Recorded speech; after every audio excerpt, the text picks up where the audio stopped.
अस्सलाम वालेकुम जी, मैं हूं नजमुल हसन बाजवा। व्यूअर, आज की ये वीडियो बहुत अहम है, क्योंकि आज की इस वीडियो में मैं आपको बताऊंगा कि किस तरह समंदर में पाकिस्तान ने भारत को एक बहुत बड़ी शिकस्त से दो चार किया है, किस तरह से पाकिस्तान एक बहुत बड़ी समंदरी ताकत बन चुका है और पूरी दुनिया की नजरें अब पाकिस्तान के ऊपर लगी हैं।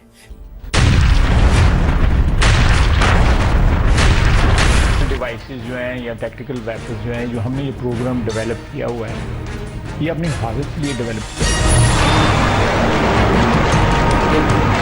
ये हमने डिवाइसेस जो हैं जस्ट एज शो पीसेस। दोनों तरफ तनाव बराबर बना हुआ है, मगर फिलहाल ऐसा भी नहीं कि दोनों देश खुद को जंग में झोंक दे, जंग में कूद पड़ते हैं और फिर कहीं भारत पाक के बीच परमाणु जंग शुरू हो गई तो क्या होगा? तस्वीर भयानक होगी।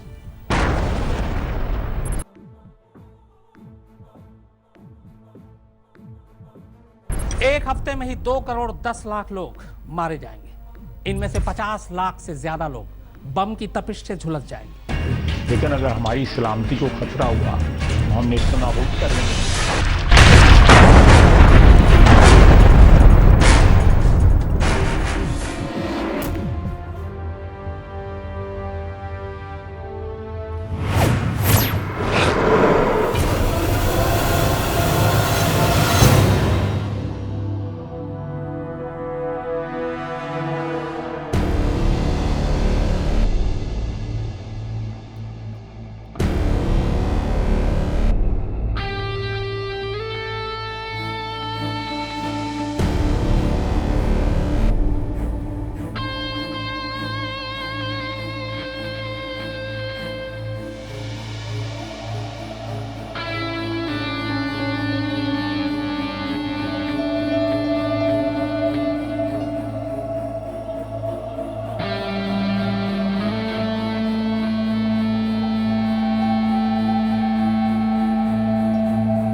या अल्लाह,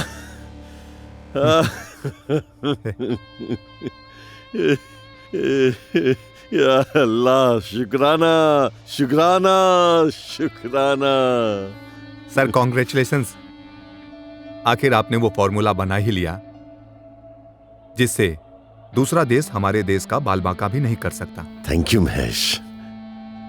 बस मेरा तो यही सपना है कि अल्लाह ताला मेरे इस मकसद को पूरा कर दे, ताकि मैं दुनिया में सबसे महत्वपूर्ण लड़ाकू मिसाइल मैं हिंदुस्तान को दे सकूं। या अल्लाह, कर दे मेरी मुराद पूरी। कंटिन्यू कंटिन्यू महेश जी सर। कंटिन्यू।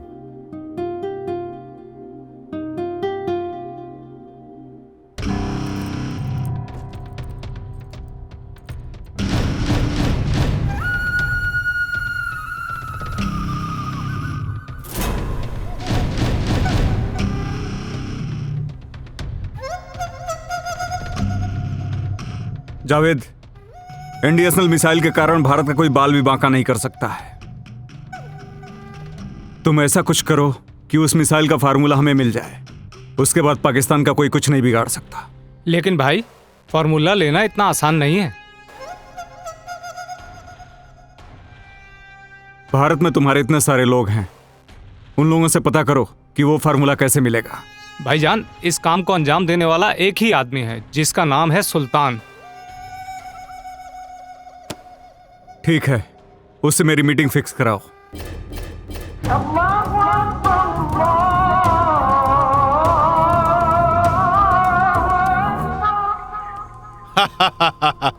अरे चिंता के कोनो बात नहीं है।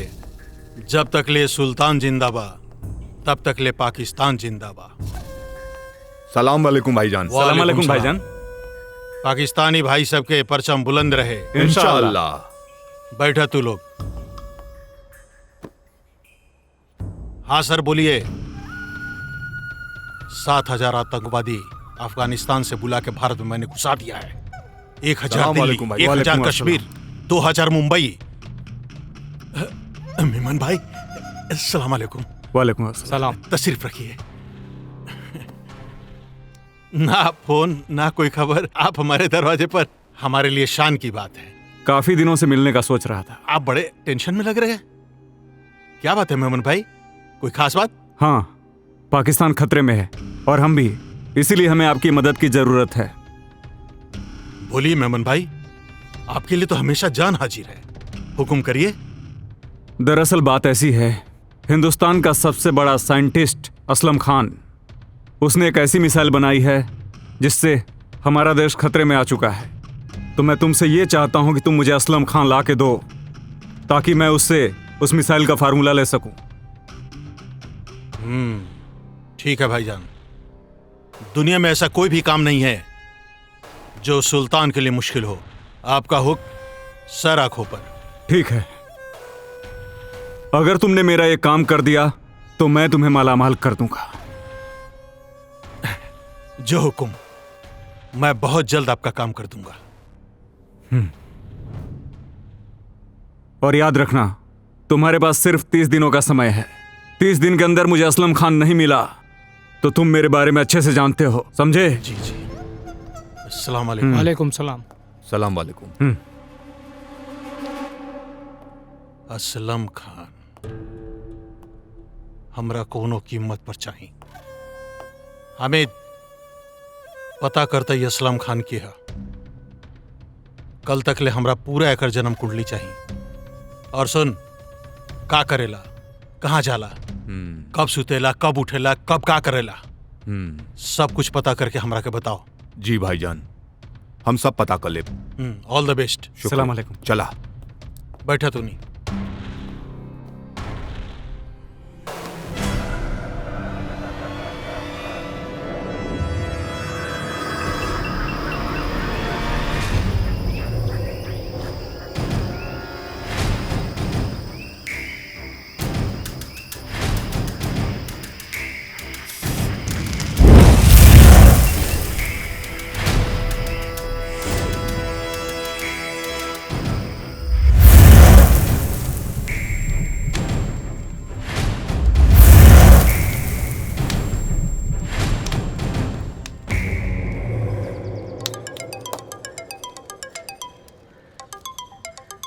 सुल्तान? हाँ सुल्तान, बोला। बहुत दिन के बाद याद कैला। का करी, काम ऐसन बा कि तोहरा के छोड़ के केहू नहीं के कर सकत। काम बोला। हिंदुस्तान के सबसे बड़ा साइंटिस्ट असलम खान के नाम तो सुन ही होगा, जौन हिंदुस्तान में एंटी मिसाइल के आविष्कार कैले बा।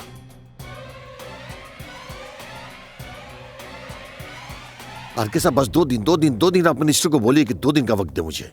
देखिए, हम अपनी मंजिल के करीब पहुंच गए हैं। बस 2 दिन। ऐसा है कि ये मिसाइल साहब, चाय ठंडा हो खता। दिन रात मेहनत करे नहीं, खाना पीना सब छूट गइल बा। अरे बेगम जान, आवा।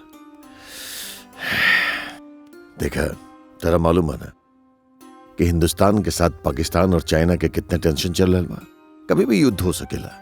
यही से चाहता नहीं कि ऐसा एंटी मिसाइल जल्दी से जल्दी बना दी कि कौन और दुश्मन देश के हिम्मत ना होके हिंदुस्तान के ऊपर अपन मिसाइल से अटैक करेंगे, सबके नस्तनाबूद कर दे। इंशाअल्लाह आपके ख्वाब जरूर पूरा हो जाएगा। आमीन।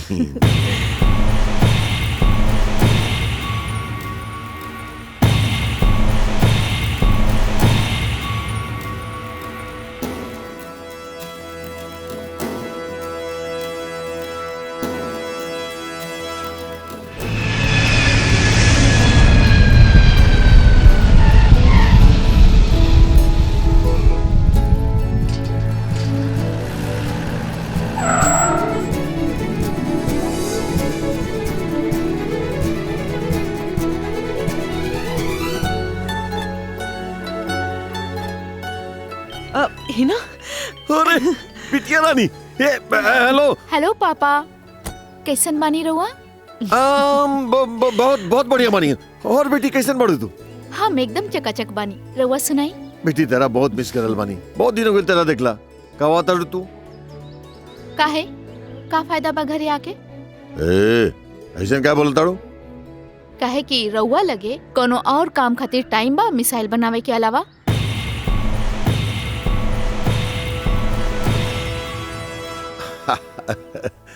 अरे हमारी बिटिया जान, देश से फुर्सत मिलने के बाद ना पूरा वक्त अपन बिटिया के नाम बा। बस तू जल्दी आ जा, बहुत याद आवता तो आज। ठीक बा, पीछे देखी राउर बेटी रउआ पास आ गइल बिया।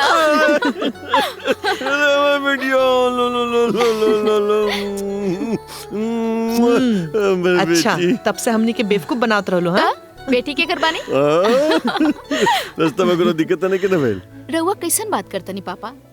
इतना बड़ा साइंटिस्ट के बेटी बानी, हमरा के का दिक्कत हो सकेला? अच्छा सुना, पेपर कैसन भइल? एकदम फर्स्ट क्लास। अब्बा जाना तानी, अब तो रउआ साथे साइंटिस्ट बन के देश के सेवा करे के बा। इंशाल्लाह। वाह वाह वाह, बस सब बात अभी कर लेबू। हाँ, दूर से आवतारू, थक गई होकबू, तू हाथ मुंह धोला, हम खाना लगाते। आज तो अपन बिटिया रानी के साथ का चलो चलो चलो जल्दी लगाओ खाना। अब सुल्तान भाई,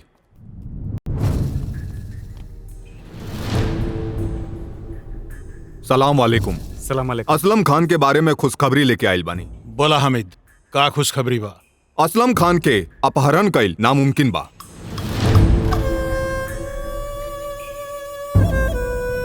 लेकिन ओकर बेटी जेकरा असलम खान अपने जान से भी ज्यादा प्यार करे ने, असलम खान के अगर मुट्ठी में करे के बा तो ओकरी बेटी के किडनैप करे के पड़ी। लेकिन ओकरा बेटी के भी किडनैप कइल मुश्किल बा। हामिद, बेवकूफ जैसन बात मत कर। सुल्तान के जीवन में नामुमकिन शब्द कुछ नहीं खे। सबसे बड़ा खुशखबरी तो ओकर बेटी ही है। काहे कि ओकर बाप के जान ओकर बेटी में बसेला। बस 24 घंटा ओकरा फैमिली पर ध्यान रख। सुबह शाम, दिन रात, कब उठेला, कहां उजाली, केकरा साथे मिलेली, उठा के ले आओ। कभी तो अकेले राहत हुई। इंसान के सबसे बड़ा कमजोरी ओकर संतान होखेला। ओकरा बेटी के झपट के हमरा लगे लेके आओ। जब ओकर बेटी हमरा मुट्ठी में आ जाई नू, तब देखिए ओकरा के हम अपन कैसे उंगली पर नचाए। एगो मौका हमरा के भी देके देखी भाईजान। शाबाश टार्जन, शाबाश। ओकर बेटी के तू उठा के ले ली नू, तो हम तोहरा के माला माल कर। हमरे पे भरोसा रखी, ओकरे बेटी के किडनैप करके ले आओ तनी हम। जो जश्न की तैयारी कर, मेहमान आवे वाला बने।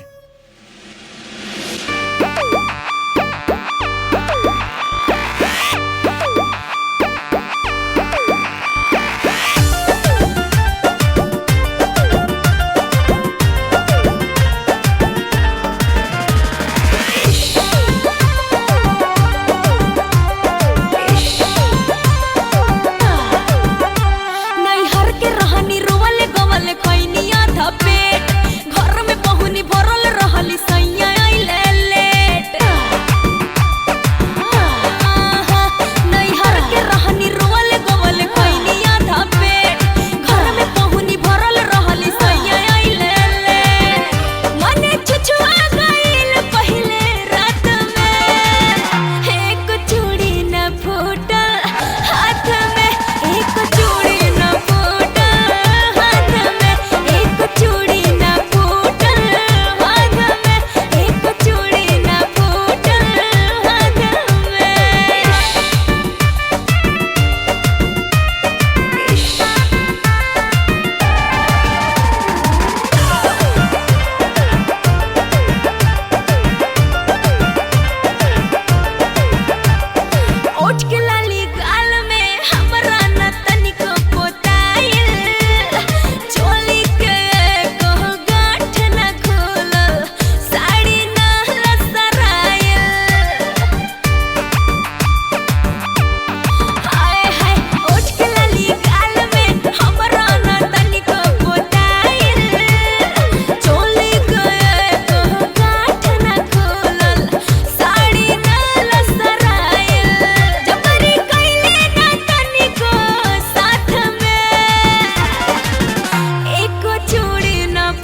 बेगम जान आज तार हर दुआ कबूल हो जाए। आज हमारा जीवन के सबसे बड़ा मकसद पूरा हो। इंशाल्लाह खुदा हमनी की दुआ कबूल कर ले। अब्बू कैसन लगा तनी हम? हमार बेटी बाड़े तू। अच्छा सुनी ना, का आज हम रउआ साथे लैब चल सकता नी? ना बेटा, वहाँ बाहरी आदमी अलाउड नहीं है। सुनो तारू अम्मी, अब्बा जान हमरा के बाहर वाला समझता रे। का कहता नी जी, ले जाई घुमा दी। हाँ। अरे लेकिन वहाँ सरकार से परमिशन लेवे के पड़ी। बेटा हिंदुस्तान के सुरक्षा के सवाल बा। तो का हम घर में अकेले रह के बोर हुई अम्मी? बोली ना। देख बेटा, आज तहार अब्बू जान के ना जीवन के सबसे बड़ सपना पूरा हो गिल बा। आज हम एक ठे ऐसन एंटी मिसाइल बनावे में कामयाब हो गिल बानी जे दुश्मन देश के मिसाइल के नेस्तनाबूद करके रख दे। खास करके चाइना और पाकिस्तान के N-90 मिसाइल के ओकरा घर में जा करके तबाह करके आ जाए। पता ना अब्बू, ये पाकिस्तान और चाइना कब सुधरी?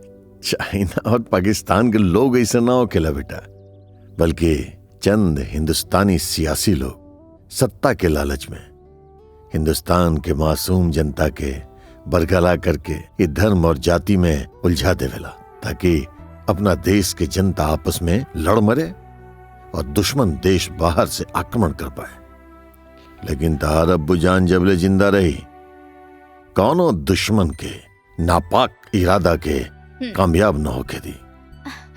ठीक बा, रउआ चाइना पाकिस्तान के संभाली, हम जाता नहीं शॉपिंग करे। लेकिन वादा करी कल रउआ के हमके लेके जाए के पड़ी। प्रॉमिस। लव यू अब्बू। लव यू बेटा। Bye. Take Bye, care, take care, bye bye. अच्छा बेगम जान, हम चला था नहीं। हाँ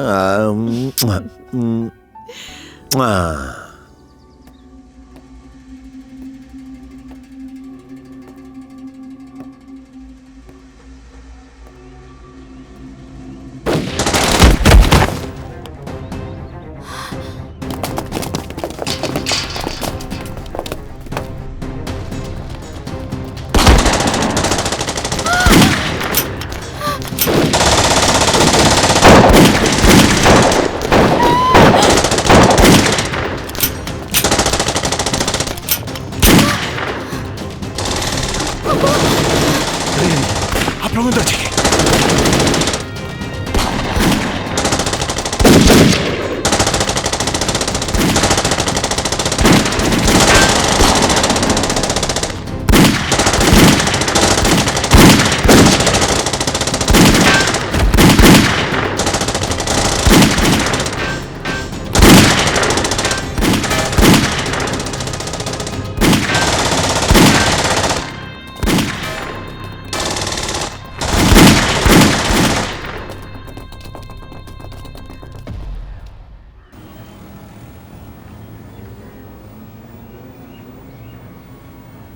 माफ करी, हम अपने मिशन में सक्सेस ना हो पानी। तो चुल्लू भर पानी में डूब के मर जो जाके। बस हमके एक मौका और दे दी। अरे जो तोनी सबसे कुछ ना होई, जे करे के हम खुद करे। किंग, हमार सारा आदमी फेल हो गइल बा। अब ये मिशन के तू ही कामयाब कर सकत तारी। हमनी के इस्लाम खतरा में बा। हम इस्लाम बचावे खातिर अपन जान भी दे सकत तानी। हमार सारा आदमी फेलोर हो चुकल बा और साइंटिस्ट के सबसे बड़ा कमजोरी ओकर बेटी भी यही ना। जब तू ओकर बेटी के किडनैप कर लेबे किंग, तो साइंटिस्ट हमारा मुट्ठी में आ जाई। हम तोरा से वादा करता नहीं कि जब तू ओकर बेटी के किडनैप कर लेबे तो हम तोहरा के माला माल कर देम। ये हमारी इज्जत के बात। काम हो जाए। खुदा हाफिज। रुक किंग, वो लड़की के फोटो हम तोरा के भेज रहल बानी। Good luck.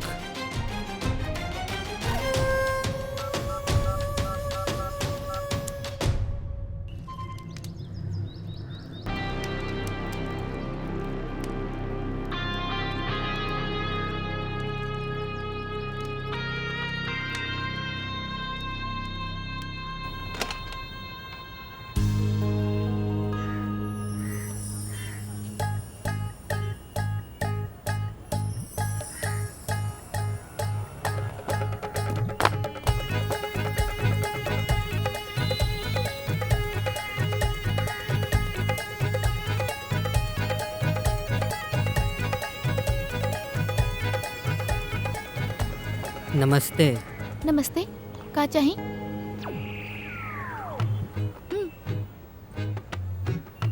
का चाही? बोला। का चाही?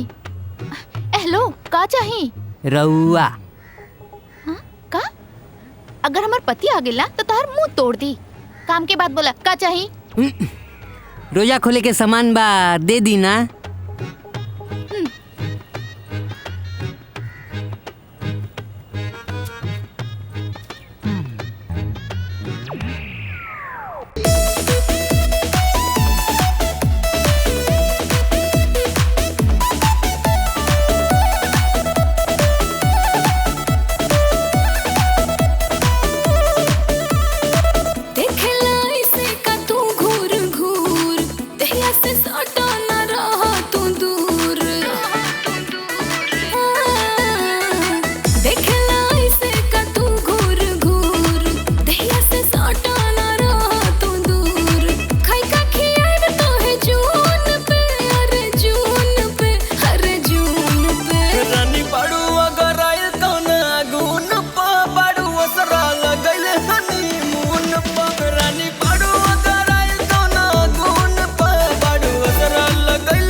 लगल बट शादी हो जनी कपार पे चढ़ा लड़की के बारू जतिया नु हो नहीं तो हाथ से बढ़ा तो से होई लगन सब मान गइल सारा टोला मोहल्ला गांव जान गइल रोजे बतियाए में टेलीफोन पर रानी पड़ू अगर आए तो ना गुन पा पड़ू असरा लगल हनीमून पर रानी पड़ू अगर आए तो ना गुन पा पड़ू असरा लगल हनीमून पर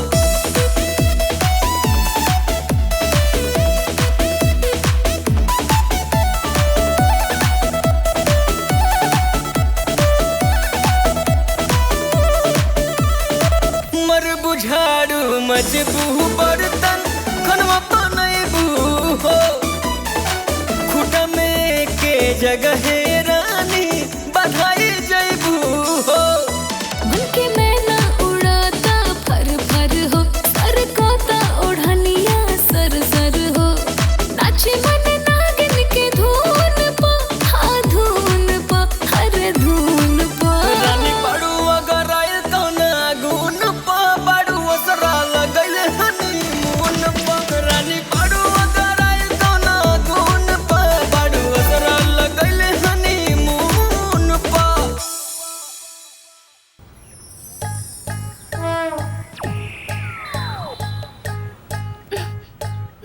का रे साला तो हिम्मत कैसे बेला मेरे मेरा हाथ पकड़े रे ना ना भैया ना भैया भैया गलती हो गई भैया माफ कर दो भैया तो हिम्मत कैसे बोल रहे हां ना ना अब ना गलती हो गई भैया आज के बाद बेटा गेला ना मुंह फोड़ दे तोहार ना ना हम जाते नहीं ना बाबले एम फिरू बेटा तू पहले ए का देखो तारा ए लड़की के किडनैप करे के बा कौन ही है हिंदुस्तान के सबसे बड़का साइंटिस्ट असलम खान के बेटी। हाँ? असलम खान की बेटी असंभव ये हो ही नहीं के सकत इस काम में बहुत खतरा बाटे ये तू काम छोड़ दो ना हो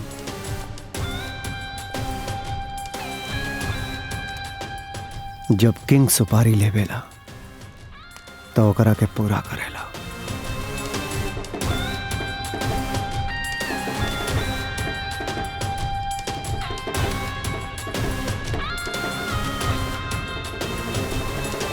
लेकिन मैं कोई खतरा मोल नहीं ले सकता ऑफिसर। मुझे मेरी बेटी को विदेश भेजना है और मैं भेज कर ही रहूंगा। आपको अपने बेटी को भेजने की कोई जरूरत नहीं है। एक सीबीआई ऑफिसर होने के नाते आपकी और आपकी पूरी फैमिली की हिफाजत करना मेरी जिम्मेदारी है खान साहब। और मैं पता लगा के रहूंगा कि आपके परिवार का सुख चैन कौन छीनने के पीछे पड़ा हुआ है। उसको तो मैं पाताल से भी खींच के निकालूंगा।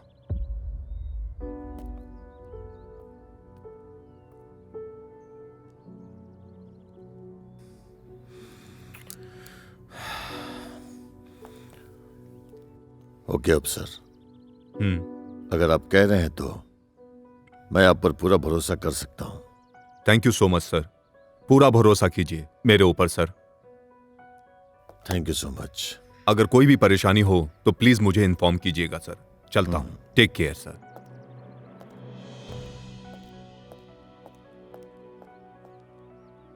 बेटी जान, तू कहीं बाहर न जीवो। अम्मी,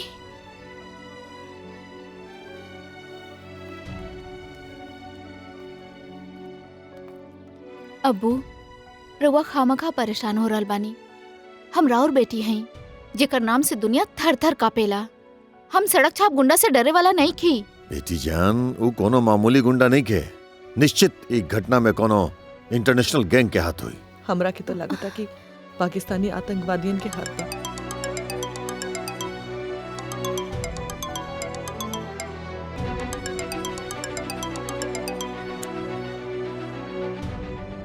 हेलो, अस्सलाम वालेकुम। वालेकुम अस्सलाम। कौन? रउआ ठीक सुन रहल बनी खान साहब। हमनी के आतंकवादी ना बल्कि पाकिस्तानी बानी सन। और सबसे बड़ा बात बा कि हमनी के मुसलमान बानी। ऐसे हम चाहतनी कि एगो मुसलमान होके के फर्ज अदा करी और हमनी जैसन मुसलमान के रउआ मदद करी।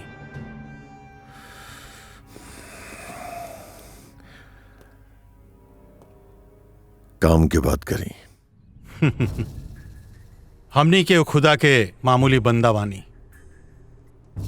जे अपन बिरादर खातिर, अपन जाति खातिर 24 घंटा कुर्बानी देवे खातिर तैयार रहेनी। ऐसे हम चाहता नहीं कि रउआ भी हमनी के मिशन में हमनी के साथ दी। एगो मुसलमान होके के फर्ज पूरा करी। वादा करता नहीं अपने से कि अपने के और अपने के परिवार के कभी कोनो बाल बाका ना होके दे। तू बस अपन काम के बात करा।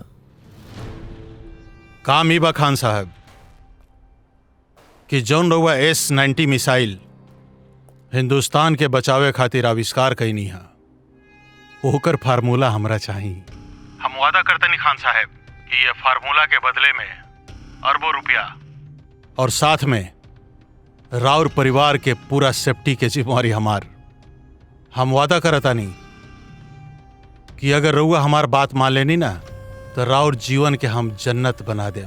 बोली शर्त मंजूर बा? हम हिंदुस्तान के मुसलमान हैं और हिंदुस्तान के मुसलमान के ईमान खरीदे की ताकत दुनिया में कोनो भी मुल्क के नहीं खे। तो रउआ का चाहता नहीं कि ये धरती से मुसलमान के नामो निशान मिट जाए हैं? एगो मुसलमान होके मुसलमान के नस्ल के रउआ बर्बाद करके चाहता नहीं खान साहब? छी, शर्म आवे के चाहिए अपने के।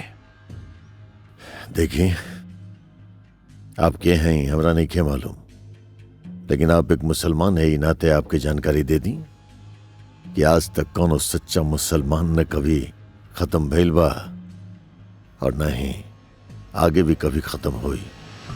हाँ, तेरा जैसन गद्दार, देशद्रोही, आतंकवादी जन दुनिया में नफरत फैला रहल बा, धर्म जाति के दीवार खड़ा करके दुनिया भर में राज करे के चाहता, वो जरूर खत्म हो जाए।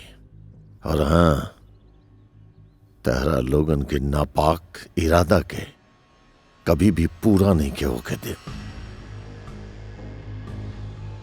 एकर अंजाम रउआ जानता नहीं खान साहब? जिंदगी बर्बाद हो जाए राउर। भाईजान, दुनिया में सबसे बड़ा अंजाम होला मौत।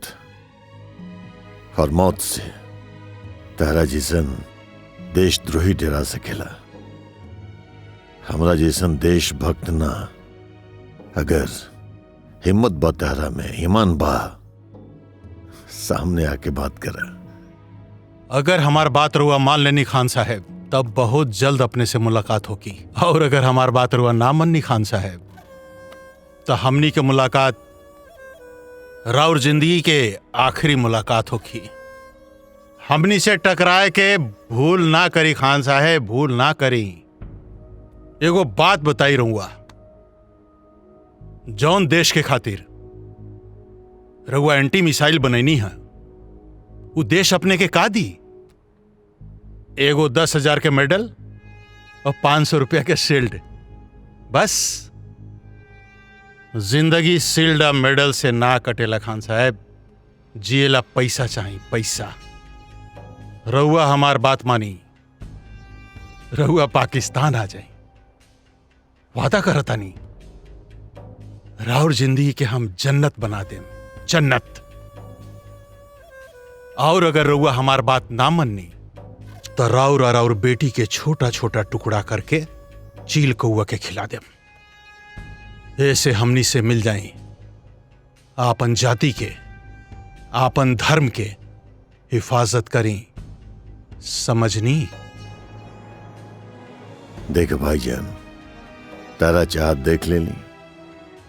हमर तो बस एक ही चाहत बा कि जब अल्लाह ताला हमार अंतिम सांस लेकर के जाए, ओकरा बाद हमरा शरीर पर कफन के जगह तिरंगा उड़ावल जाए।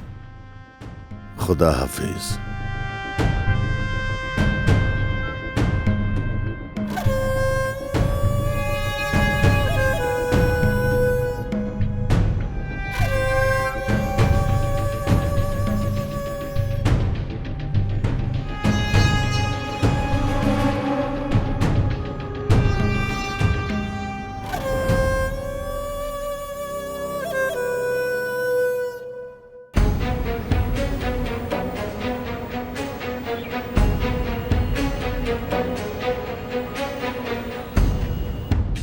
जी हाँ सर, उन लोगों का पता चल चुका है जिन्होंने हिना जी के ऊपर हमला किया था, लेकिन आज तक उस मास्टरमाइंड का पता नहीं चला।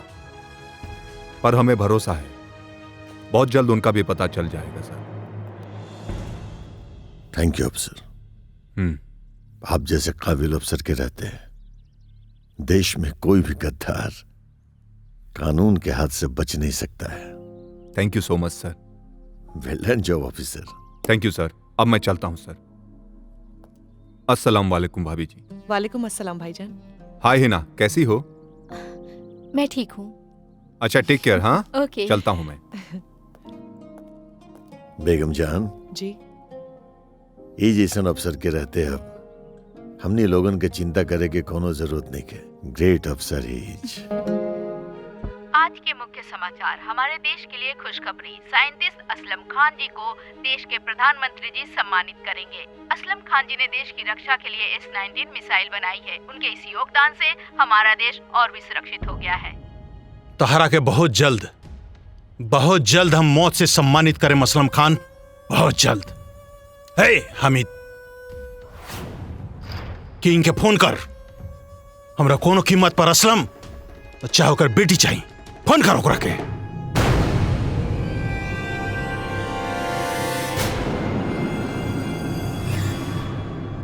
किंग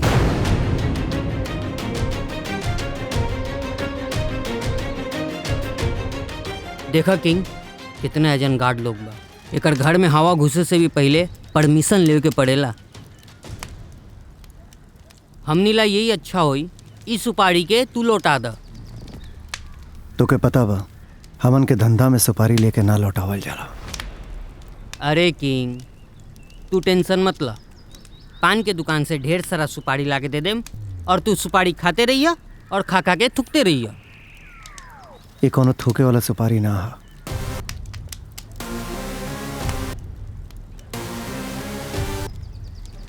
एगो आइडिया बटे हमरा पर। किंग एजेंट से आधा किलोमीटर की दूरी पर असलम खान के घर बा। एजेंट से हमनी के सुरंग बना के हिना के बेडरूम तक आराम से पहुंच जाए सर। आधा किलोमीटर तक सुरंग बनावल कोनो खाए के काम ना है सूरज। हमरा लगे एगो आइडिया बा। का आइडिया बा?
सुल्तान, तोहार काम हो गइल बा।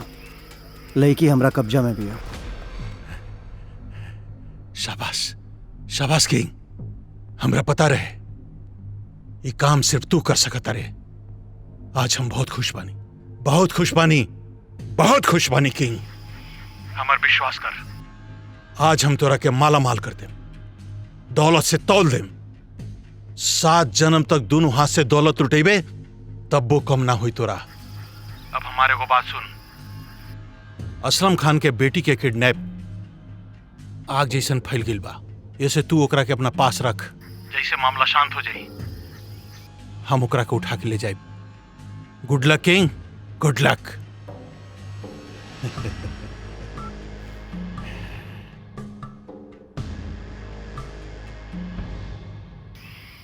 कावल किंग, यारी सुल्तान तो हमरा गला में घेंक बांध देलस। कहा था कि लड़की के कुछ दिन अपना साथे रखे के पड़ी। अगर पुलिस लोग एजा ना गल तो टेंशन मत ले सूरज, पुलिस एजा ना पहुंच पाई। चल।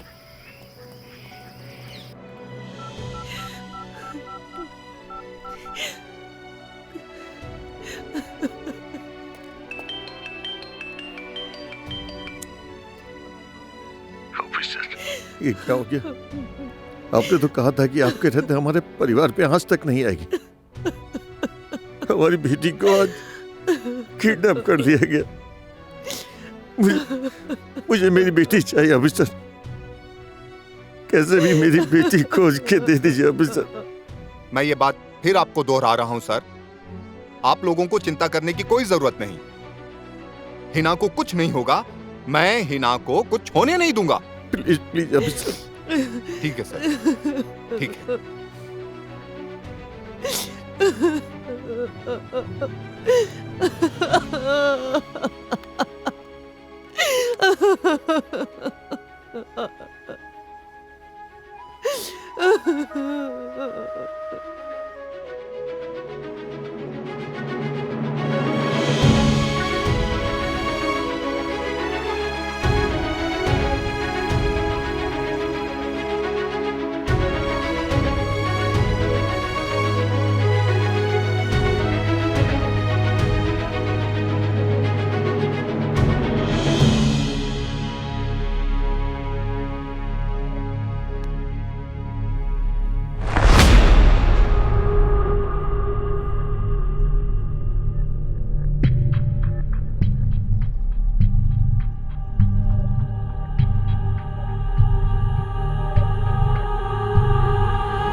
के बाड़ा तू हमरा जाना तरा?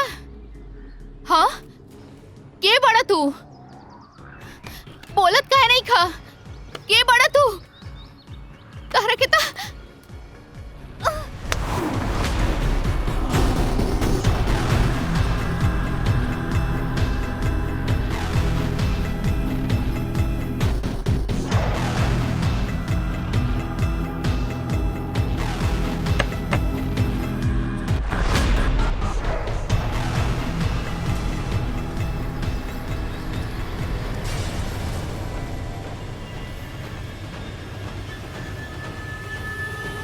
हम लेके आयल बनी तोहरा, कुछ दिन यही जा रहे के पड़ी। और सुना, ज्यादा चकर पकर कैलू तो हमसे बुरा केहू ना होई। ए सुना, तोहरा जैसन सड़क छाप गुंडा से हम डराए वाला नहीं खी, समझ गईला? हट हमारा रास्ता से। ये तोरा बाप के घर ना, किंग के अड्डा। एजा से भागे के कोशिश कैले ना, का कर ले बा? तोर हाथ पैर तोड़ के अंदर बैठा दे। सुना, तोहर गिदड़ भपकी से डराए वाला नहीं की हम, समझ गईला? और कान खोल के सुन ला, असलम खान के बेटी हैं हम। और तू लोग का सोचता रे कि हमरा के किडनैप करके हमार अब्बा से कुछ भी काम करवा ले बे? हाँ। अरे तोहनी लोगन के भूल बा भूल। हमार अब्बा एगो सच्चा हिंदुस्तानी बाड़े। हमार अब्बा वतन खातिर कट सकेले लेकिन झुक ना सकेले, और हम उनकरे खून बानी। अपन अब्बा के उसूल बचावे खातिर हम अपना आप के कुर्बान कर देब, समझला? हटा हमारा रास्ता से। हट, छोड़ हमके, छोड़ कहता नहीं, छोड़। कोई हाँ, हेल्प, छोड़, कोई हाँ, बचावा।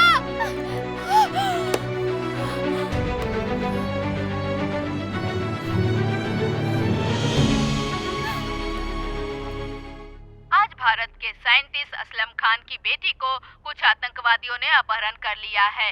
इसके लिए सरकार ने क्राइम ब्रांच को जल्द से जल्द उनकी बेटी के बारे में पता लगाने के आदेश दिए हैं।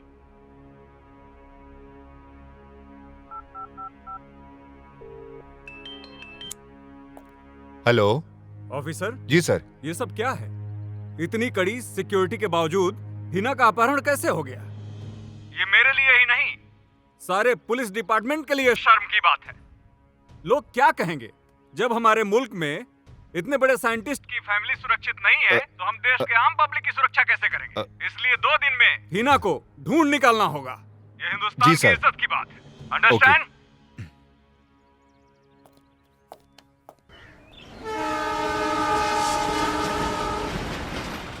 और देशभक्ति के कारण आज हमार बेटी के जान खतरा में बा। और करी देशभक्ति, और दिखाई देशभक्ति। हम रवा के सामने हाथ जोड़तानी, कहीं से भी लाई, कहीं से भी खोज के लाई, लेकिन हमार बेटी के ला दी। रवा एगो बात सुन ली, अगर हमार बेटी ना मिलल ना तो हम अपन जान दे दे, जान दे दे बाप। हमार बेटी के ला दी हमार बेटी।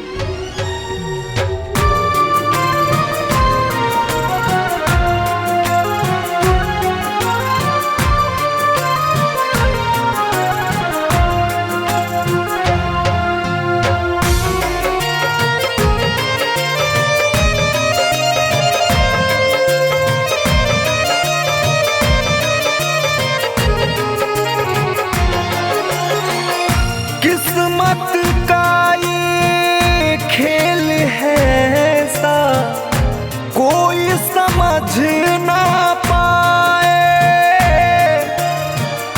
रीत पीरीत के डोर है ऐसे, बाधे तो टूट ना पाए। क्षण में हंसते रुलाए।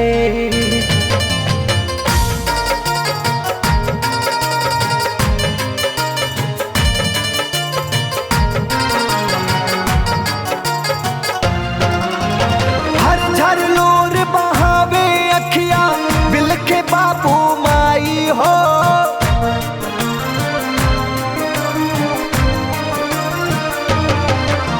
झर झर लोर बहावे अखिया बिलखे बापू माई हो। कैसे के सहल जाई विधना बेटी के जुदाई हो, कैसे के सहल जाई विधना बेटी के जुदाई हो।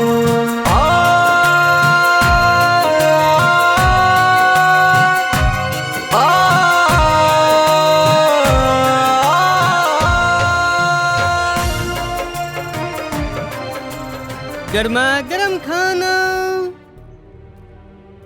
इली, गर्मा गर्म खाना खा ली, खाना खाना ली। हमरा के नहीं खाए के खाना वाना, लेके जो अपन खाना। अरे खाना ना खाएम तो भूखे मर जाएम, खाना खा ली तो मर जाए, तो मर जाए। बोल देने ना एक बार नहीं खे खाए के। प्लीज खाना खा लेके लिया। जाओ अपन खाना वाना। गजब के पागल लड़की बिया। हाँ, खाना के फेंकल जाला का? हाँ, नेके खा के तो मत खो, भूखे मर। घमंडी कहीं की। हट।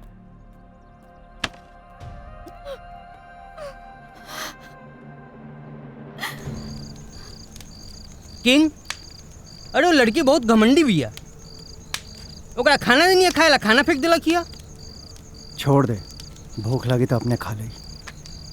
एगो बात कहीं, चारों तरफ न्यूज में ओकरे चर्चा बा।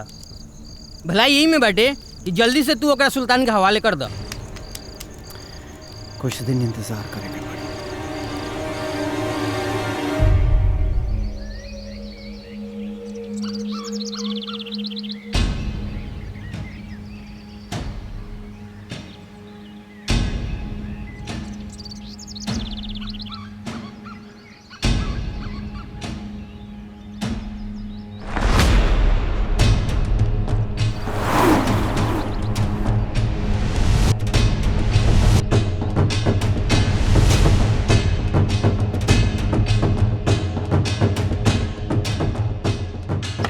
चाय, गरम चाय। हाँ? हिना? हिना?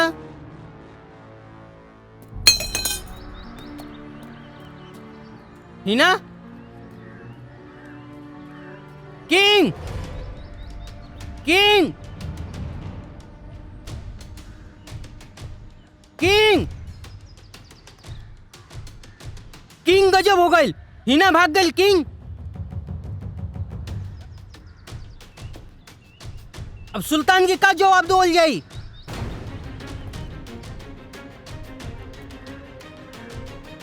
कुछ करा किंग, अब का होई हमनी के?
मार दा जान से। जौन आदमी तोरा के बचैलस ओकरे के तू जान से मारे के कोशिश करत तारू। हाँ, शर्म नहीं लागत तारा? तारा भागे के बाटे तो तू भाग जा, लेकिन हमरा के तू अनाथ मत कर।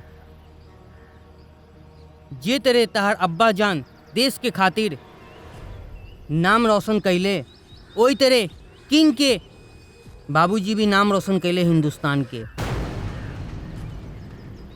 हम तारा के बताओ तनी किंग के बाबूजी के विषय में।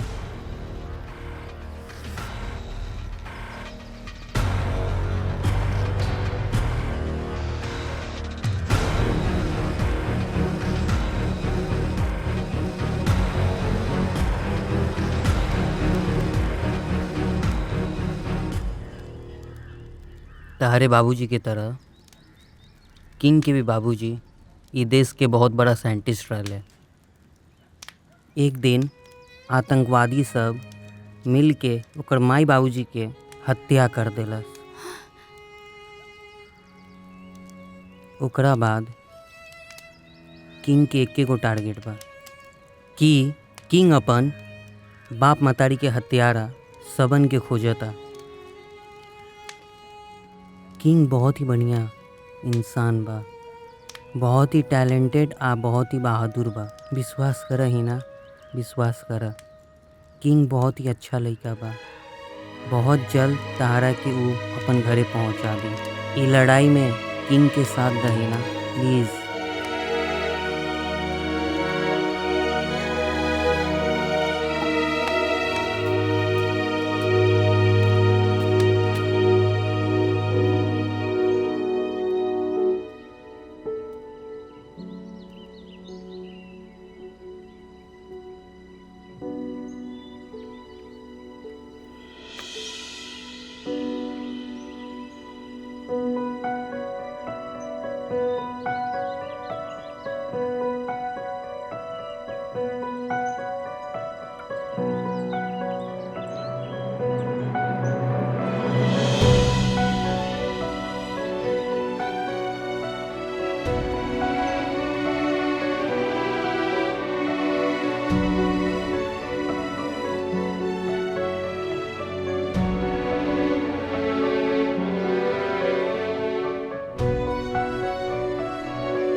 सूरजमुखी के जैसन तुर रूप के गोराई,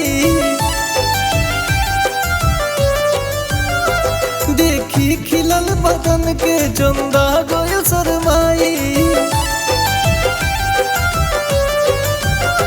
सूरजमुखी के जैसन तुर रूप के गोराई, देखी खिलल बदन के चंदा गोयल शरमाई। घूंघट में हमरा घरे परिया गइल, ओ राम जी मिलन के घड़िया गइल।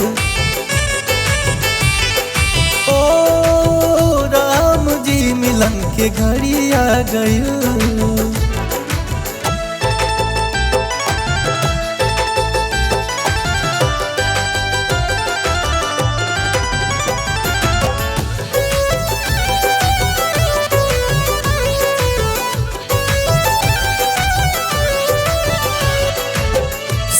सिंगार इंद्रधनुष से सजल बा, उठ के ललाई जैसे खिलल कमल बा। ओ सुरह सिंगार इंद्रधनुष से सजल बा। उठ के ललाई जैसे खिलल कमल बा। धासे दिल धासे धड़कन सांसे समर्पण तोहरी सुरतिया लौके देखी जब दर्पण। घर अंगना में प्यार के फूल झड़िया गइल। ओ राम जी मिलन की घड़िया गइल।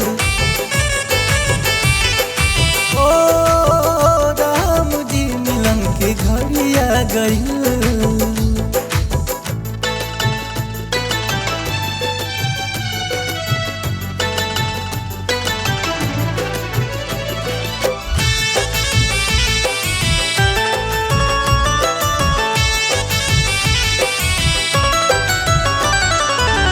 उठेला पलक लागे भइल बाया जोरिया।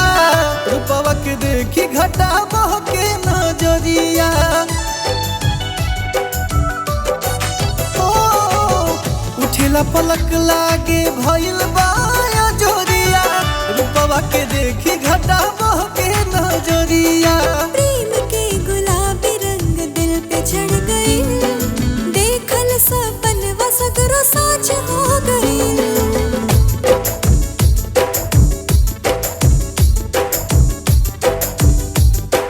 रब के चल कारीगरिया गइल।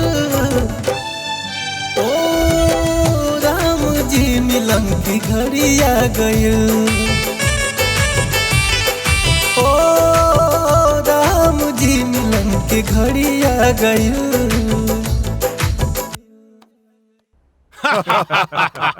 वाह सुल्तान भाई वाह, तुमने हमारा दिल जीत लिया है। Thank you thank you. अब लगाओ उस असलम खान को फोन और उसकी बेटी का सौदा करो। एक बार अगर फार्मूला हमारे हाथ लग गया तो इंशाअल्लाह हिंदुस्तान की बर्बादी का जश्न इस बार हम लोग ईद में मनाएंगे। इंशाअल्लाह। मेमन भाई अभी मैं उसको फोन लगाता हूँ। आज मैं बताता हूँ पाकिस्तानी में कितना दम होता है।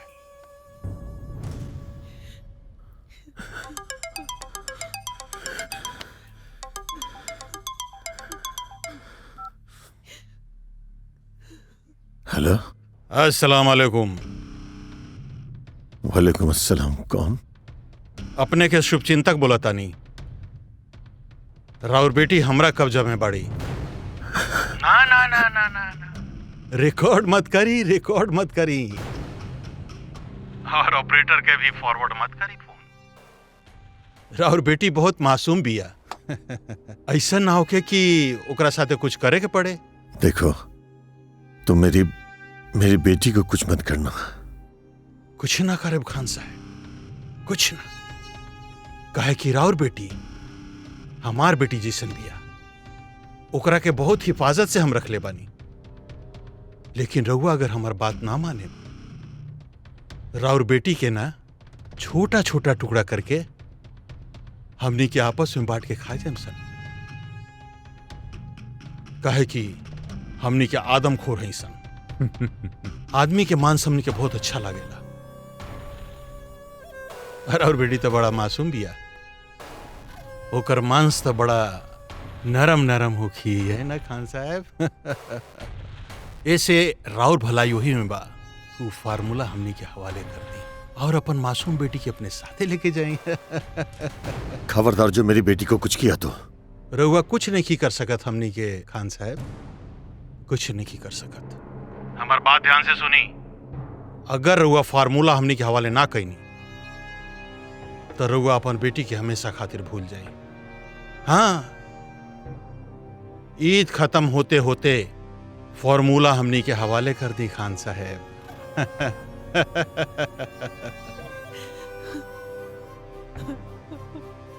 खान साहब हमनी के बात रहुआ मान ली। फार्मूला हमनी के हवाले कर दी, अपन बेटी के हमनी के चंगुल से आजाद करवा ली।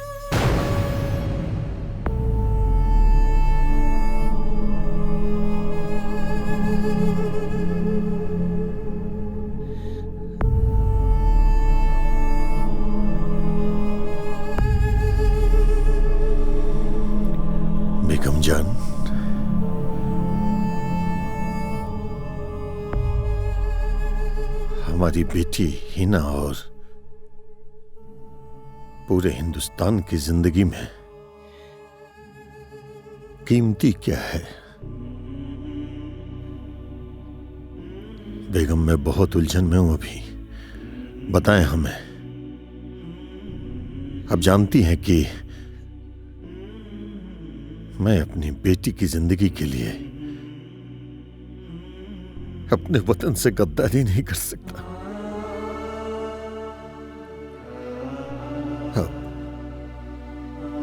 अब कुछ बोलिए बेगम जान।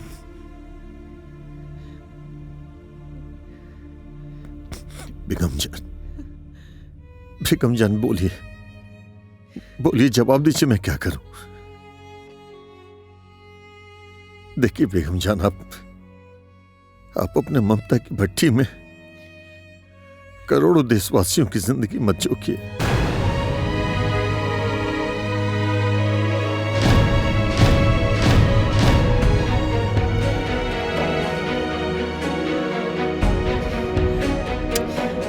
बेगम जान, क्या कर रही हैं आप? रवा ठीक कहता है। एगो बेटी खातिर हम करोड़ों लोगों की जिंदगी खतरे में नहीं के डाल सकते। यही से हम खुद की गोली मार लेता नहीं। छोड़ दो जान, छोड़ दो। जाइए सर।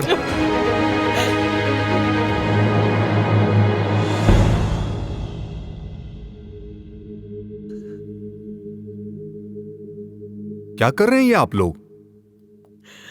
क्या हो रहा है ये? क्या आप लोगों का मेरे ऊपर से भरोसा हट गया? देखिए, कुछ नहीं होगा हिना को, कुछ नहीं होगा। ऑफिसर, उन लोगों ने मुझे 2 दिन की मोहलत दी है। 2 दिन में अगर मैं वो फार्मूला लेकर के उन लोगों के पास नहीं गया, वो मेरी बेटी को जान से मार देंगे। और आप जानते हैं ऑफिसर, मैं अपनी बेटी की जिंदगी के लिए अपने मुल्क को खतरे में नहीं डाल सकता। लेकिन सर, हमारे लिए हिना की जान बचाना भी जरूरी है, और उसको बचाने के लिए मेरे पास एक प्लान है सर। आइए, पहले बैठिए सर, आराम से बैठिए। भाभी जी, आप भी बैठ जाइए प्लीज। आइए सर, प्लीज बैठ जाइए। कूल डाउन सर। अब मेरी बात ध्यान से सुनिएगा। आपको लैब में जाकर वो फार्मूला निकालना पड़ेगा। लेकिन सर, चिंता मत कीजिएगा और उस फार्मूला को लेकर ना वहां पहुंच जाइए जहां उन लोगों ने बुलाया है। देखिए, परेशान होने की कोई जरूरत नहीं है इसमें। उस जगह को मैं पुलिस ले जाकर चारों तरफ से घेर लूंगा। इससे क्या होगा? हिना की जान भी बच जाएगी, और जो इस देश से गद्दारी कर रहे हैं वो गद्दार लोग भी पकड़े जाएंगे, और वो फॉर्मूला फिर से हमारे हाथ में आ जाएगा। हाँ, ये भी सही बात बा। ये जी सुनी, इससे हमारी बेटी की जान भी बच जाए और गद्दारन की सजा भी मिल जाए। मान ली इनका। हाँ सर, एक बार यकीन कर लीजिए सर, मैं आपके साथ हूं। भरोसा रखिए मेरे ऊपर, और पूरा देश आपके साथ है। परेशान होने की कोई जरूरत नहीं है सर। और हाँ, मैं भी चलूंगा आपके साथ में।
ऐसे का देखा था?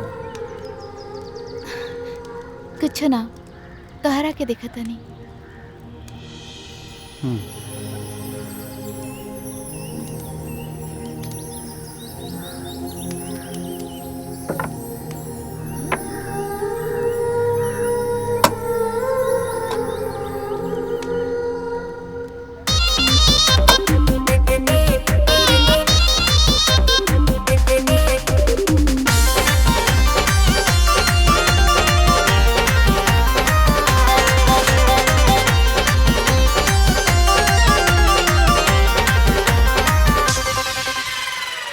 दुइयो दिन भइल ना जवानी भइले एरिया में बड़ तू बवाल कइले एहो दुइयो दिन भइल ना जवानी भइले एरिया में बड़ तू बवाल कइले चढ़ती उमिरिया 18 लगलू कहर जा काढ़ लगलू कहर जा काढ़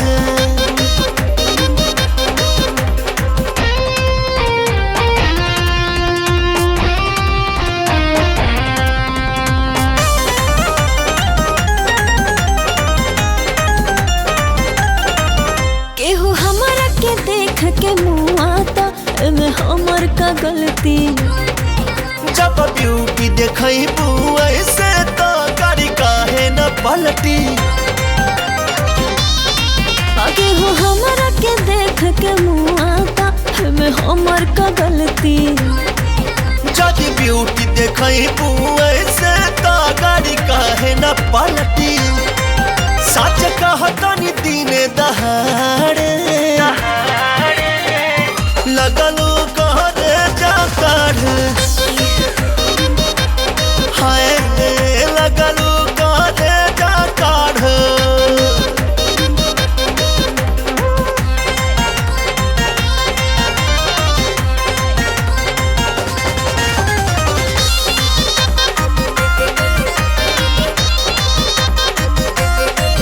हम वानी नो बहुते लकी हो हमर होता तरक्की खून लेखा तू हमके पीसे रुए हमारा चौकी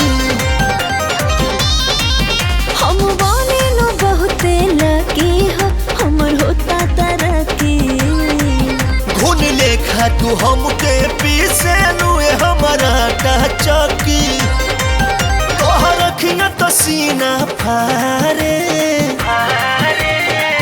लगलो कहते जा काढ़ हाय लगलो कहते जा काढ़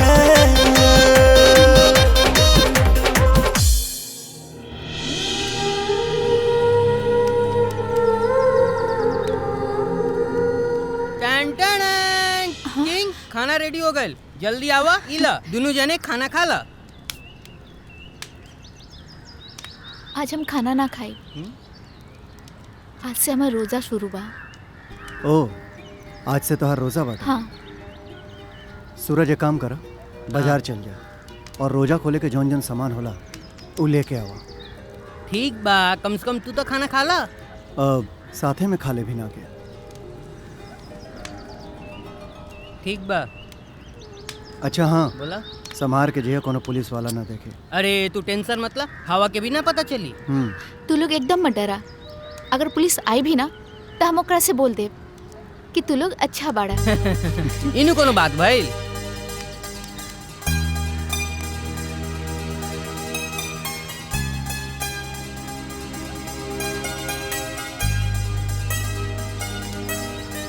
हाँ भाई का सोचा था कुछ ना हर साल रमजान के महीना में हम अपन अम्मी और अब्बू के साथ रहत रहनी और इस साल है ना अकेलापन का होला ये हम समझ सकेले चिंता मत करो कुछ दिन के बाद बा ओकरा बाद हम तोहरा के घर छोड़ दे ठीक बा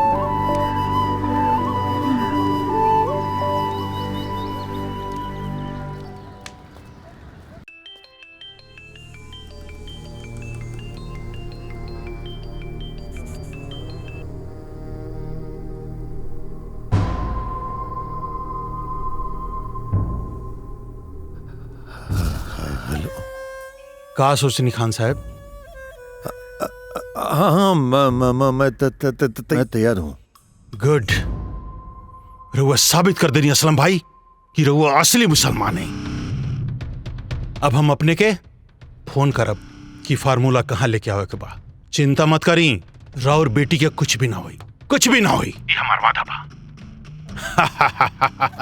हामिद जावेद जी भाईजान असलम खान हमनी का फार्मूला देवे खातिर तैयार हो गए मुबारक हो मेमन भाई, मुबारक हो। आपको भी मुबारक। तैयार हो गया वो, अब हमारे पाकिस्तान का टेंशन खत्म। इस साल का ईद लाएगा पाकिस्तान में खुशियां और हिंदुस्तान में मातम। चलो जल्दी से उसकी बेटी को उठा के लाते हैं। जरूर जरूर। चीयर्स। चीयर्स। पाकिस्तान का परचम बुलंद रहे। इंशाअल्लाह। ऑफिसर। जी सर। हमारे हिंदुस्तान की जान और हम सबका मान सम्मान आप ही के हाथ में है। भले ही यह कदम सिर्फ आपके भरोसे उठाया है, पर हमारे देश को कुछ नहीं होना चाहिए।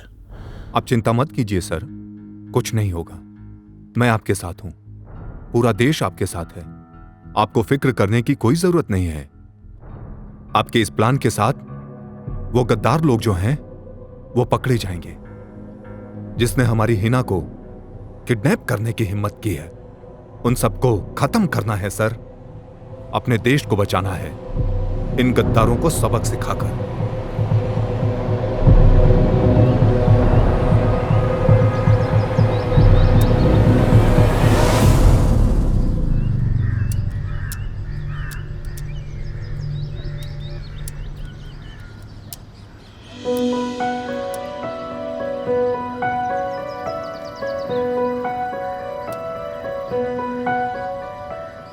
King, I love you.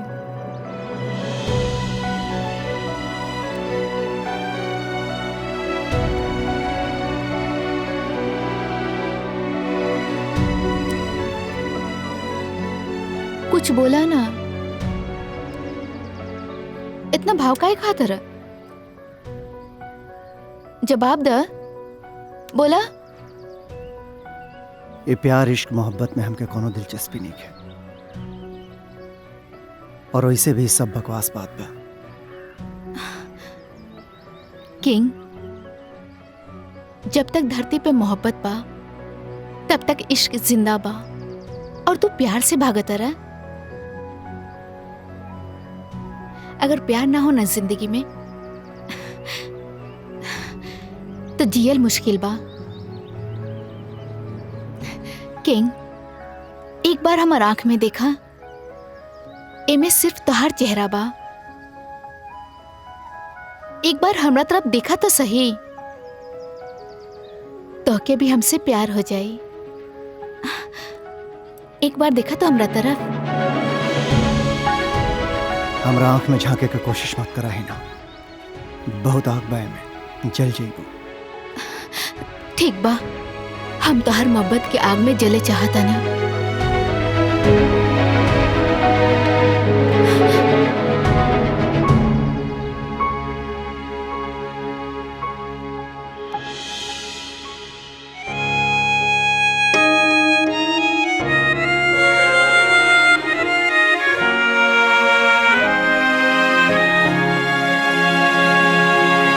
पोरे पोर भइल दहिया मधुशाला बा, चूम के तोहके पुरवैया मत वाला बा। पोरे पोर भइल दहिया मधुशाला बा, चूम के तोहके पुरवैया मत वाला बा। मीठ मीठ बतिया के बैठ गई लसटिया के, हो खता बड़ाई बड़ी ज्यादा है बलराम जी का इरादा। हो खता बड़ाई बड़ी ज्यादा है बलराम जी का इरादा।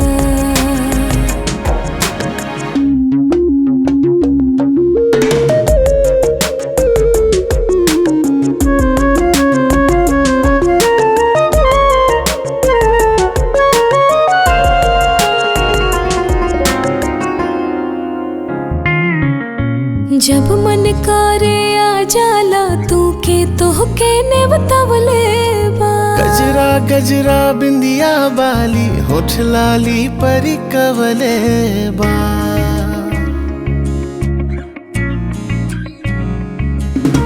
जब मन करे आ जाला तू के तोहके गजरा बिंदिया बाली होठ लाली परी कवले बा ऐसे धैला कवारी रोआ रोआ देवे गारी लाजे लजा के भनिया धाए बलाम जी का बाइरादा हो खता बड़ाई बड़ी ज्यादा ए बलाम जी का बाइरादा।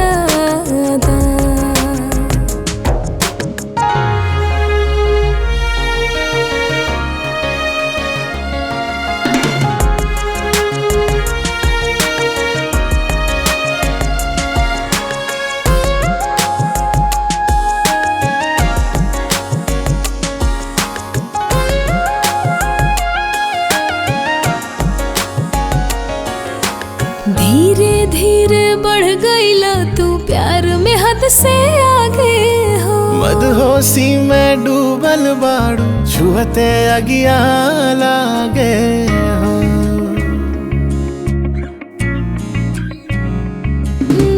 धीरे धीरे बढ़ गईला तू प्यार में हद से आगे हो मदहोशी में डूबल बाड़ू छुहते अगिया लागे हो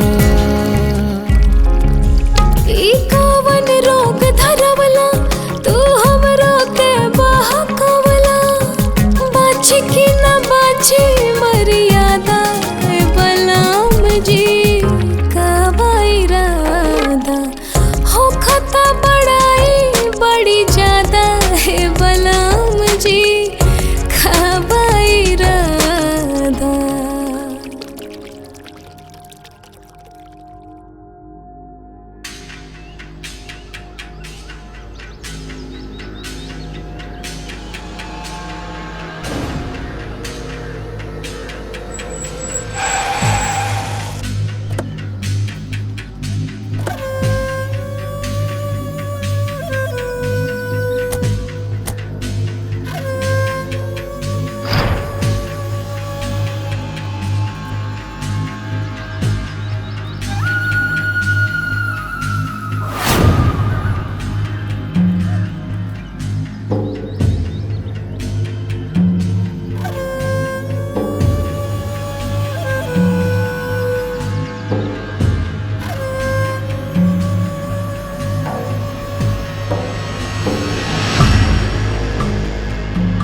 इले किंग एमे इतना डॉलर बा कि 7 जन्म तू दोनों हाथ से लुटेबे तब वो कभी खत्म ना होई। एकर बाप हमनी के फार्मूला देवे खातिर तैयार हो गई और ये लड़की जब तक हमनी के साथ रही हमनी के जौन जौन चाही मेमन भाई वो पूरा हो जाई।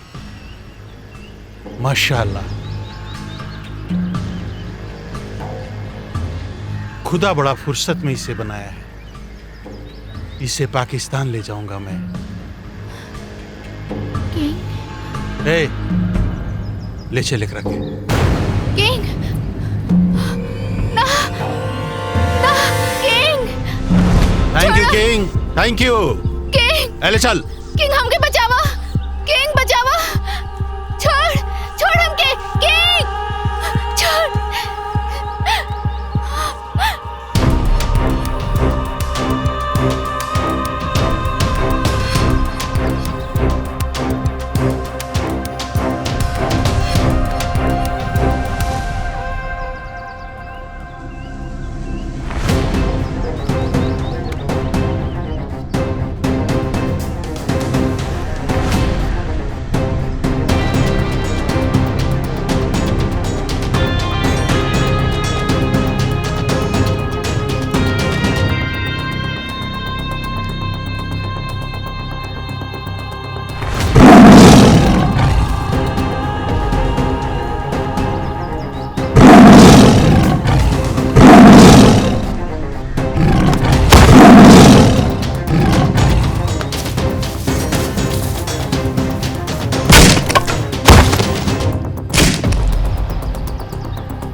आज हम खाना ना खाए। आज से हमारा रोजा शुरू बा। ओ, आज से तोहार रोजा बाटे। हाँ। ठीक बा, कम से कम तू तो खाना खा ला। अब साथे में खा ले भी ना के। I love you. कुछ बोला ना। ये प्यार इश्क मोहब्बत में हमके कोनो दिलचस्पी नहीं है, और वैसे भी सब बकवास बात बा। अगर प्यार ना हो ना जिंदगी में तो जियल मुश्किल बा। तो के भी हमसे प्यार हो जाए।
खान साहेब, हमारे एगो बात कान खोल के सुनी। हम जौन पता बतावतानी उहाँ रउआ चुपचाप पहुंच जाई। और एगो बात ध्यान में रखें, आर्मी और पुलिस हमनी के पसंद नहीं खे। समझ गई नी? अब हमरो बात ध्यान से सुनी। अगर पुलिस के खबर कईनी तो राउर बेटी के हमेशा खातिर यमलोक पहुंचा दे। और एक और बात सुन लीजिए खान साहब, आपको कहाँ आना है ये मेरे आदमी आपको बता देंगे। और हाँ, ज्यादा होशियारी करने की कोशिश की ना तो आप और आपकी बेटी को मार दिया जाएगा।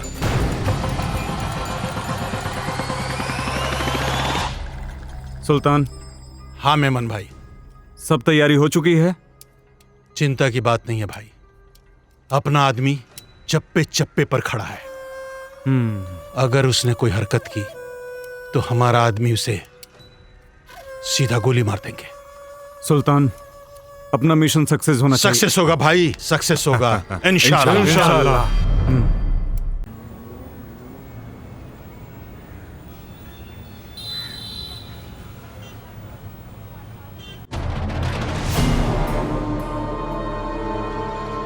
पेन ड्राइव लेके आए हैं? हाँ, पेन ड्राइव तो मेरे ही पास है, पर यहाँ कोई पुलिस फोर्स नहीं दिख रही है। नहीं, सब अंडरग्राउंड है। आपको चिंता करने की कोई जरूरत नहीं है। बस अब आप यहां से अकेले जाइए। दुश्मन बहुत चालाक है। अगर हमको साथ देख लेंगे तो हिना की जान को खतरा हो जाएगा। आप जाइए सर, हम अटैक के लिए तैयार हैं। भरोसा रखिए। कुछ गड़बड़ तो नहीं होगा? नहीं नहीं, कुछ नहीं होगा, मैं हूं ना।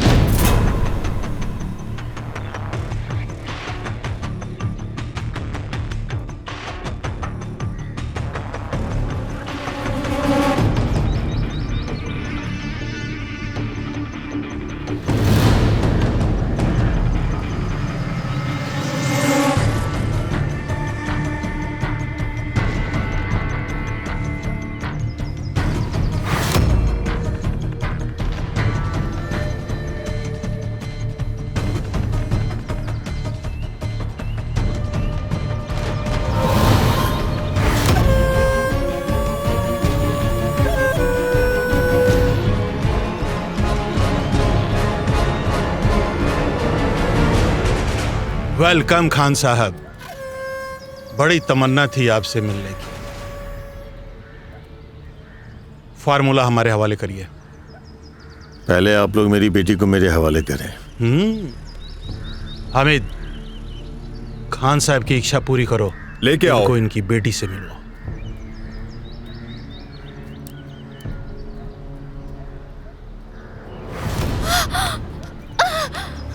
छोड़ा, छोड़ा, अब्बू। बेटी का दर्द बहुत खतरनाक होता है खान साहब। लाइए, फार्मूला हमारे हवाले कर दीजिए। देखिए, आप लोग यह फार्मूला कहीं ले भी नहीं जा सकते, क्योंकि इंडियन आर्मी चारों तरफ से इस जगह को घेर चुकी है। आप लोगों का यहाँ से फार्मूला लेकर बाहर निकलना नामुमकिन है।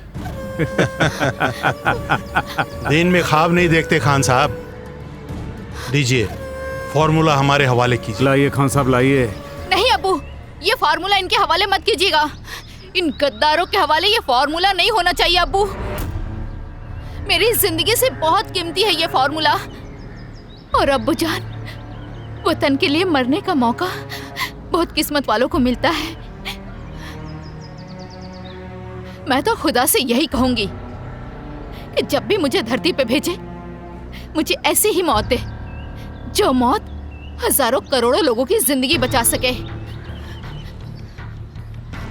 अब्बू जान, ये फार्मूला इन्हें मत दीजिए। अपना वादा निभाइए अब्बू जान, अपना वादा निभाइए। मुझे मर जाने दीजिए, मुझे मर जाने दीजिए अब्बू जान। मत दीजिए ये फार्मूला, मत दीजिए अब्बू जान, मुझे मर जाने दीजिए। बारूद, बेटी बम। छोड़ो मुझे। नहीं अब्बू। मुझे एक बात समझ में नहीं आती मेमन भाई, कि हिंदुस्तान का हर मुसलमान अपनी कुर्बानी देने की बातें क्यों करता है? इतनी देशभक्ति कहां से आ गई है इन मुसलमानों के बीच में? सही बात। सही कहा। वो क्या देख रहे हो? खान साहब के पॉकेट से फार्मूला निकालो। जाओ। छोड़ो मुझे अब्बू, नहीं मत दीजिए ना अब्बू। छोड़ो, छोड़ो, छोड़ो मुझे अब्बू। अब्बू नहीं, नहीं अब्बू।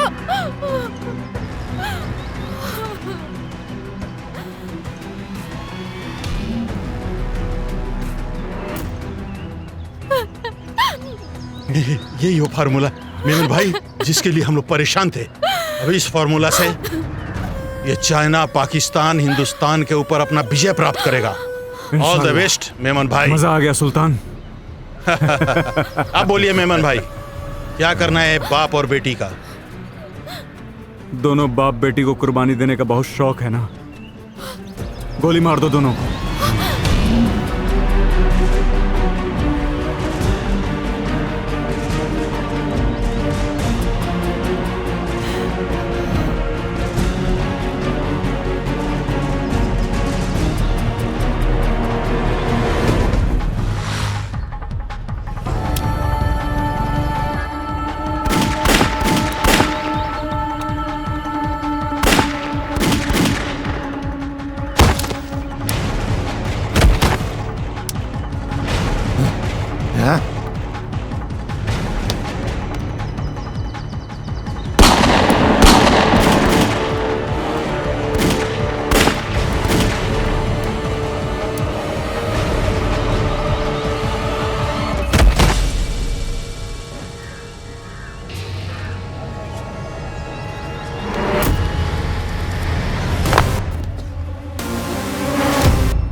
रुक जो किंग।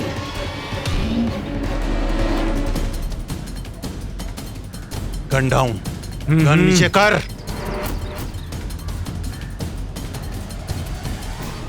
डाउन।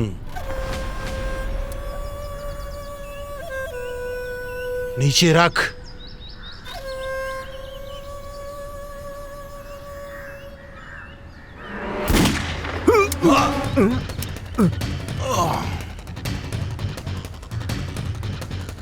कारे किंग, हमरे खातारी हमरे ऊपर गोली चलाओ तारी। पागल गोल बड़ी कारे तू, सारे भाड़े के टट्टू। अबे चुप। तू जिसे भाड़े का टट्टू समझता है वो भाड़े का टट्टू नहीं, बल्कि सीबीआई ऑफिसर यश कुमार है।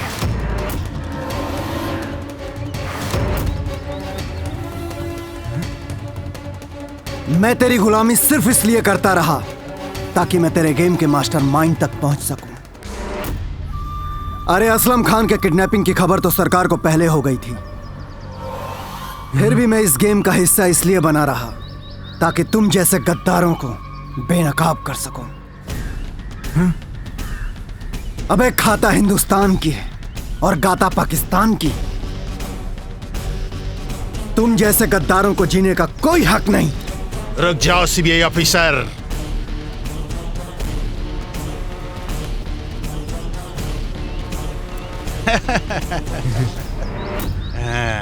गन नीचे। नीचे नीचे नीचे।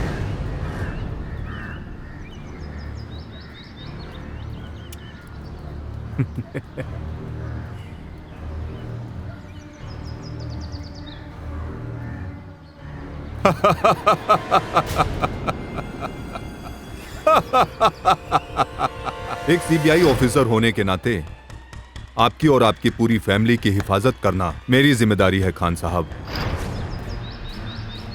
उन लोगों का पता चल चुका है जिन्होंने हिना जी के ऊपर हमला किया था, लेकिन आज तक उस मास्टरमाइंड का पता नहीं चला। पर हमें भरोसा है बहुत जल्द उनका भी पता चल जाएगा। थैंक यू अफसर। आप जैसे काबिल अफसर के रहते हैं देश में कोई भी गद्दार कानून के हाथ से बच नहीं सकता है।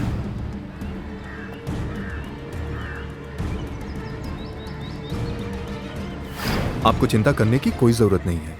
बस अब आप यहां से अकेले जाइए। दुश्मन बहुत चालाक है, अगर हमको साथ देख लेंगे तो हिना की जान को खतरा हो जाएगा। और मुझे यहां देखकर हैरान हो गए खान साहब। क्या करें, कुछ पाने के लिए कुछ खोना पड़ता है? अगर मैं ये सब ड्रामा नहीं करता ना तो फॉर्मूला मेरे हाथ कैसे आता? गद्दार, देशद्रोही, मुसलमान के नाम पे कलंक। तुम लोग चंद पैसों की खातिर अपने ही देश को दुश्मन देशों के हाथों बर्बाद करने का सौदा कर रहे हो। अरे गद्दार मैं नहीं, गद्दार तो तुम हो। एक मुसलमान होकर अपने कौम को तबाह करने के लिए ऐसे मिसाइल बनाते हो। हिंदू मुसलमान का बंटवारा करके कब तक हुकूमत कर पाओगे तुम लोग? अब हिंदुस्तान का मुसलमान जाग गया है। तुम जैसे आतंकवादियों के झांसे में अब हिंदुस्तान का कभी मुसलमान आने वाला नहीं है। हट! अरे हैदर भाई, क्या इसका बकबक सुन रहे हैं? इसको पाकिस्तान ले जाने की तैयारी करिए। फॉर्मूला हम लोगों के पास आ गया है। इन दोनों को ले जाओ और पाकिस्तान ले जाने की तैयारी करो। मैं जाकर उस सीबीआई ऑफिसर को ठीक करता हूं। चल, इन दोनों को हेलीपैड पे लेके चलो। चलिए खान साहब, चलिए। हाँ तो देशभक्त सीबीआई ऑफिसर यश कुमार, तुम्हारे साथ क्या किया जाए?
ओए सुल्तान,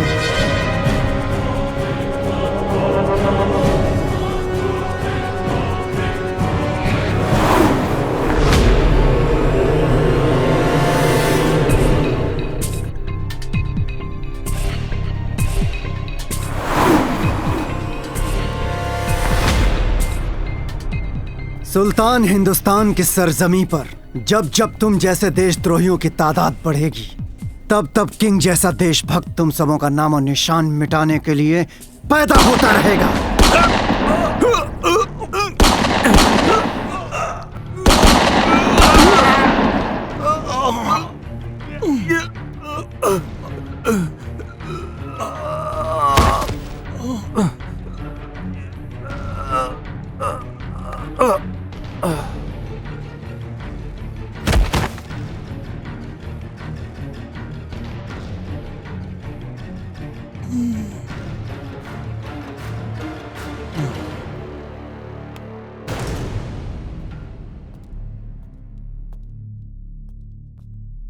थैंक यू अफसर।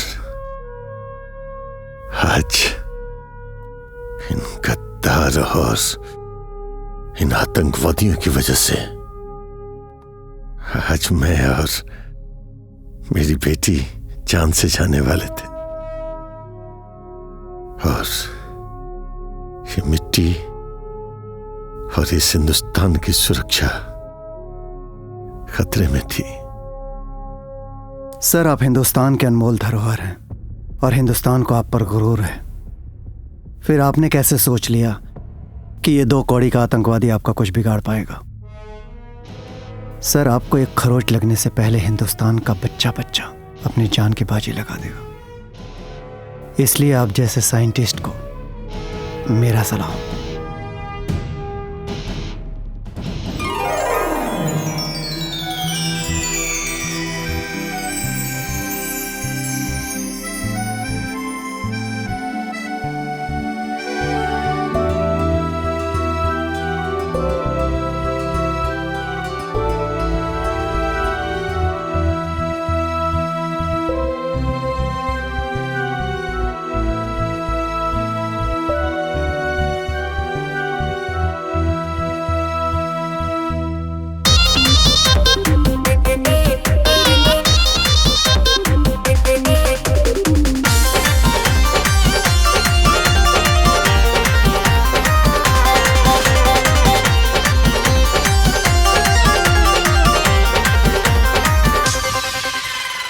दुइयो दिन भइल ना जवानी भइले एरिया में बड़ तू बवाल कइले एहो दुइयो दिन भइल ना जवानी भइले एरिया में बड़ तू बवाल कइले चढ़ती उमिरिया 18 लगलो कहर जा काढ़ लगलो कहर जा काढ़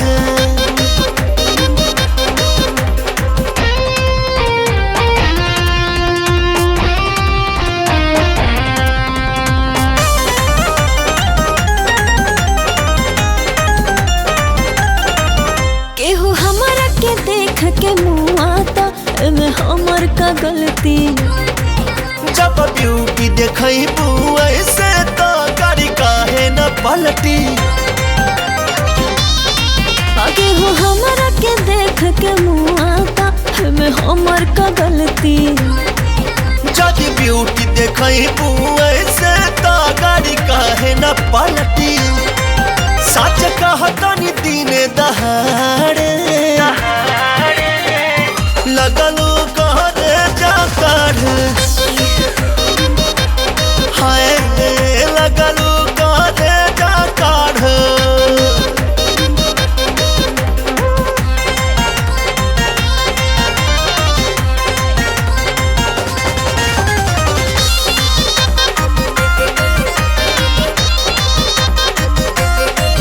हम वानी नो बहुते लकी हो हमर होता तरक्की खून लेखा तू हमके पीसे लुए हमारा चौकी हम वानी नो बहुते लकी हो हमर होता तरक्की खून लेखा तू हमके पीसे लुए हमारा चौकी तोहर रखिया तो सीना फारे